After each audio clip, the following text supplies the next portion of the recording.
এখন আমি মেয়ে হয়ে কোনটা বেছে নেব? আমার তো দুইটাই দরকার, আমার তো দুইটাই লাগবে। আমার স্বামী সংসার দরকার আছে, আমার বাবা মা দরকার আছে, এখন আমি কোনটা বেছে নেব? 2019 সালে সেও জব করে, আমিও জব করি, পাশাপাশি আমরা দুজনই। তো সেখান থেকে সে আমার আসা যাওয়ার অবস্থায় সে আমাকে দেখার পরে তার ভালো লাগছে, অফিস থেকে নাম্বার নিয়ে সে আমাকে ফোন দিছে। তারপরে তার সাথে আমার একটা সম্পর্ক তৈরি হয়ে যাওয়ার পর তার সাথে আমার কন্টিনিউয়ার ভাবে সম্পর্ক দীর্ঘ 1 বছর হয়ে যায়। আমার তার সাথে শারীরিক সম্পর্ক হয়ে গেছে। সে আমাকে বিয়ে করবে বলে সে আমাকে শারীরিক সম্পর্ক করছে আমার সাথে। তারপরে তাকে বিবাহ করার জন্য আমি চাপ দিই, তারপর যাই রাজি হয়। বলেছি যে আমার পরিবার থেকে হবে, বলছে যে না, পরিবার থেকে এটা করা ঠিক হবে না, মানে মেনে নেবে না কেউ। মেনে না নিলে তোমাকে তো আমি ভালোবাসি, তাহলে তুমি আমাকে বিশ্বাস করো না, আমাকে ভালোবাসো না। তারপর যাই হোক, এক পর্যায়ে আমি তার আম্মুকে আমি ফোন দিছি, বিস্তারিত খুলে সবকিছু বলি।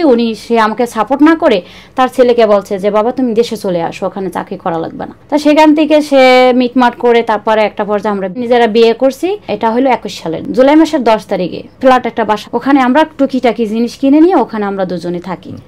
তো থাকার পর উনি আমাকে বলছে যেহেতু আমরা যত বিয়ে করছি, আমি যে জব করি 5 পাই আর 2 পাই বা 1 পাই, যেরকম পাই আমরা দুজনে সংসার, তোমার জব করতে হবে না, তুমি থাকো। উনি বলেছে? হ্যাঁ, আমার হাজবেন্ড বলেছে। বলার পরে আমি বলছি যাক ভালো কথা, আমার হাজবেন্ড যত এটা বলছে সমস্যা নাই, যদি প্রবলেম হয় তখন আমি তাকে সাহায্য করবো। চাকরি ছেড়ে দিলাম, বাসায় থাকলাম। এভাবে দীর্ঘদিন আমরা 6 মাস সংসার করে গেছি। পরে আমি বাহিরে যাব বলছি, যেহেতু আমরা ভালো খাইতে পারি না, ভালো পড়তে পারি না, চলতে পারি না, তার ইনকাম দিয়ে হয় না বলেই আমি বলছি যে বাইরে যাব। উনি বলছে তো যাও, গেলে যাও, সমস্যা কি। শেষ পর্যন্ত ফেব্রুয়ারি মাসে আমার ফ্লাইট আসে মাত্রই আমি আমার শাশুড়িকে জানাই দিছি দেশের বাইরে চলে যাচ্ছি, আপনার ছেলে থাকবে, আপনার ছেলের প্রতি খেয়াল রাখবেন যাতে কোনো মেয়েদের সাথে সে সম্পর্ক বা জড়িত না থাকে। শাশুড়ি জানতো বিয়ের কথা? হ্যাঁ, আপনার পরিবার জানতো? শুরু থেকে আমার ফ্যামিলি কেউ জানতো না, শুধু আমার শাশুড়ি জানতো। আচ্ছা, তারপরে জানার পরে সে বলছে ঠিক আছে। তখন সে আমাকে একটা কথা বলছে, আজও আমার মনে আছে, যে বিয়ে একা করছো, জীবন আমার বাড়ির আঙিনা গগিনায় উঠতে দেবো না, কালা ধলা আমি জানি না, কোন রাস্তার মেয়ে বিয়ে করছো, রাস্তায় নিয়ে থাকবো, আমার আঙিনা গগিনায় উঠতে পারবে না। তখন আমি বলছি যে আম্মু, আমি যদি প্রতিষ্ঠিত হতে পারি কোনো একদিন, তাহলে আপনার ছেলে আমাকে নিয়ে যাবে আপনার বাড়ি। তারপরে আমি চলে যাই। সৌদি চলে যাওয়ার পরে তখন তো আমি ও দেশে নতুন, আমি তো আনকালচার কিছুই বাসাই জানতাম না। তখন কি দরকার, একটা স্বামী একটা ওয়াইফকে সাপোর্ট দেওয়া, সেই সাপোর্টটা আমি আমার হাজবেন্ড থেকে পাইনি। তখন আমি চেষ্টা করছি যে আমার হাজবেন্ড আমাকে সাপোর্ট দেবে, তারপর সে আমাকে সাপোর্ট করেনি। তারপর আমার ফোন নষ্ট হয়ে যাওয়ার পর আমার একটা বান্ধবী, ওর ফোন দিয়ে আমি কথা বলছি না যেন আমার জীবনের একটা দুর্ঘটনা নেমে আনা হয়ে গেছে।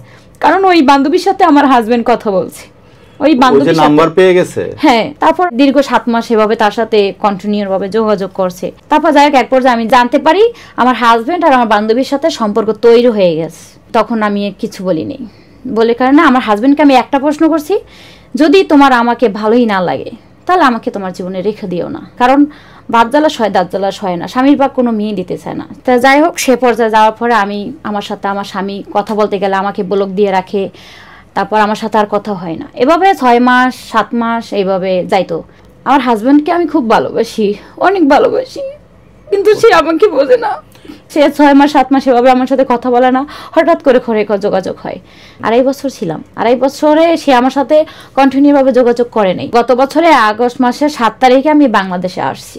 আসার আগে একটু বলি, আসার আগে আমার হাজবেন্ডকে আমি আংটি বানানোর জন্য 40-50 হাজার টাকা দিছি, তারপরে 20 হাজার টাকা আবার ফোন কেনার জন্য দিছি, স্মার্টফোন। মানে আপনি নিয়মিত টাকা পয়সা দিতেন? হ্যাঁ, চাইলে আমি দিতাম। পরিবারও দিতেন? হ্যাঁ, না, আমার পরিবারে দিতাম, তার পরিবার আমি দিতাম না, আমার হাজবেন্ড চাইলে আমি দিতাম। তা যাই হোক, তারপর আমি বাংলাদেশে আসি। আসার পরে আমার স্বামী, যেদিন আমি বাংলাদেশে আসি সেদিন থেকে আমার স্বামী আমার সাথে টর্চার, অত্যাচার, নির্যাতন, শারীরিক হোক যেভাবে হোক সেভাবে আমাকে নির্যাতন করে যাচ্ছে। যে আমি বিদেশ করছি, টাকা পয়সা সম্পূর্ণ তারে কেন দিলাম না, তারে কেন আমি হাতে দিলাম না, টাকা পয়সা আমার ব্যালেন্স কেন রাখলাম, আমার জাত গোষ্ঠী কেন খাওয়াইলাম। তা আমার টাকা ব্যালেন্সে আছে সেটা আমার স্বামী জানে। আমি বলছি তাকে সে আমার কাছে টাকা চাইছে, আমি দিই নেই। বলছি আমি তোমার দেশে যাব, তুমি আমার বাড়ি যাবো, আমি তোমার বাড়ি যাব, তারপর যখন একটা সবার সাথে আমার মিটমাট হয়ে যাবে তখন আমি তোমাকে টাকা দিলে তখন তো আমার সমস্যা নাই, তখন আমার নিজের বাড়ি, নিজের ঘর, নিজের স্বামী দিতে তো আপত্তি নেই। কিন্তু সেটা সেই পর্যন্ত অপেক্ষা সে করেনি। না করানোর পরে যাই হোক আমি দেশে গেছি, আমার সাথেও গেছে, সেখানে গিয়েও আমার বাবার বাড়ি সে একটা সিনকেট করে আসছে, আমার মান সম্মান ধুলো মিশে দিয়ে আসছে, অপমান অবলিস্ত করছে টাকা পয়সার জন্যই। তারপর যাই হোক আমি আবার রিটার্ন ব্যাগ দিয়ে ঢাকা, আমি ডিসেম্বর মাসে তার বাড়ি গেছিলাম, সে আমাকে নিয়ে গেছে। তার বাড়িতে আমি যাই, সবার সাথে আমাকে প্রকাশ্যে দেখা সাক্ষাৎ করাই দিয়েছে, আনুষ্ঠানিক মানে পারিবারিক যেভাবে একটা আনুষ্ঠানিকভাবে নিয়ে যায় সেভাবে আমাকে নিয়ে গেছে। তো পরিবারের ফ্যামিলির সাথে মিটমাট করে দিলে তো আর হয় না, যদি স্বামী স্ত্রীর ভালোবাসা মন থেকে যদি নাই থাকে, পরিবার দিয়ে করে কি? আমার মেইন হলো আমার স্বামী, আমার দরকার স্বামীকে, আমার যাকে নিয়ে আমার দরকার সে যদি ঠিক না থাকে আমি পরিবার দিয়ে কি করবো? তারপর যাই হোক তাকে বোঝানোর চেষ্টা করি, সে বোঝে না, কিন্তু নিহতভাবে সে আমাকে শারীরিকভাবে এবং গায়ে হাত তোলে, কন্টিনিউ ভাবে আমার ঝগড়া কাজ হয়। আমি আমার বাবা বাড়ি চলে যাই, 1 মাস 2 মাস 3 মাস যায়, সে কোনো যোগাযোগ রাখে না। তারপরে 2 মাস 3 মাস 4 মাস চলে যায়, তখন আমার যখন রাগটা থেমে যায় একা আমি তখন আবার আসি। আইসা আমার স্বামীর সাথে যখন থাকি তখন আমার স্বামী আমাকে ছোট ভাবে, আমি আর তার বউ একান্তে ভাবে সে আমাকে মারতে পারে, কাটতে পারে, ভালোবাসতে পারে, সেটা আমার একান্তে 4 বেড়ার ভিতরে। কিন্তু পাবলিকের সামনে কেন সে আমাকে মানহানি করে, কেন আমাকে অসম্মান করে কথা বলে, সে কেন আমাকে চরিত্র নিয়ে কথা বলে? আমি তো এখন জব করি না, আমি বাসায় থাকি, কোনো কারণ ছাড়াই আমার স্বামী আমাকে সবসময় আমার চরিত্র নিয়ে কথা বলে। কেন বলে? আমি তো চরিত্রহীনা না, আমার চরিত্র ভালো দেখি তুমি আমার জীবনে আসছো, তুমি তো আমাকে জানো, চিনো, না চিনলে না জানিয়ে তো হুট করে আমাকে বিয়ে করেন, বা আমিও করিনি। কিন্তু তোমার চরিত্র সমস্যা আছে, আমার চরিত্র সমস্যা নাই। আমার পিছু টান আছে, আমার পরিবার চালাইতে হয়। আর আমার স্বামী বলতেছে যে আমাকে তুমি বিয়ে করছো, টাকা পয়সা কামাই করছো, সেটা আমাকে দেবা, আমি প্রাপ্ত। আমি একটা কথাই বলতে চাই, আমার বাবা মা আর্থিক অবস্থা দিয়ে অনেকটাই দুর্বল। আমরা 7টা বোন, 1 ভাই, সব ছোট ছোট, পরিবারের বড় মেয়ে আমি। এখন আমার বাবা মা অক্ষমিত, অসুস্থ, সেক্ষেত্রে আমার বাবা মার তো আমারই দেখতে হয়, যেহেতু আমি বড় মেয়ে, ফ্যামিলি টানতেও হয়। কিন্তু এটা আমার স্বামী অ্যাকসেপ্ট করবে না। টাকা পয়সা যাই কামাই করি এটা আমার স্বামীকে দিতে হবে সব, আমার পরিবার টানতে পারবো না, এখানে না, কতক্ষণই এটা চালাইতে পারবো না। যদি আমার পরিবার দেখতে যাই তাহলে আমার স্বামীর সাথে আমার ঝগড়া, কিন্তু আমার পরিবার ফ্যামিলি আমার দেখতে হবে। আমি যদি না দেই টাকা পয়সা, আমার পরিবার ফ্যামিলি চলতে পারে না, কারণ আমার বাবা মা চাকরি করতে পারে না, বা আমার বাপে অক্ষমতা, চাকরি করবো কিভাবে? সে অসুস্থ, সে বাসায় থাকে, তার ওষুধ লাগে, আমার মায়ের ওষুধ লাগে, আমার ভাই বোন লেখাপড়া খরচ লাগে, টোটাল মিলিয়ে আমার খরচ চালাইতে হয়। এখন আমার স্বামী এটা দিতে চায় না, কেন? আমার পরিবার ফ্যামিলি নিয়ে পড়ে থাকি, এটা নিয়ে আমার স্বামীর সমস্যা। এখন আপনারাই বলেন, যদি আমার পরিবার, আমার বাবা মাকে যদি আমি দেখতে না পারি তাহলে এই দায়িত্বটা কে নেবে বলেন? এখন একটা স্বামীর কাছে আসছি বলে আমার দায়িত্ব নাই?